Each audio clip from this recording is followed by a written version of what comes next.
You're welcome to this new episode, and in this video I'm going to show you how to enable 5G on iPhone. So if your iPhone is a 5G device, you have three options available: the option to turn on 5G and the option to set your iPhone 5G to auto so that your iPhone can switch between 5G and 4G plus or other network available.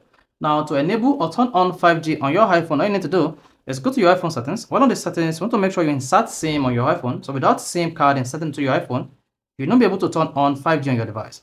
So once you inserted SIM on your iPhone, make sure you click on mobile services or the cellular data. So this depends on your region, and then click on mobile data option. Then click on voice and data. Under voice and data, you want to choose either 5G auto or 5G on. If you choose 5G auto, your iPhone will switch between 5G and other networks. So if there is 5G, your iPhone will be able to use 5G, and if there are other networks, instead of sticking to 5G, your iPhone will switch to other network. However, if you choose 5G only, your iPhone will only work when there is 5G network in your area.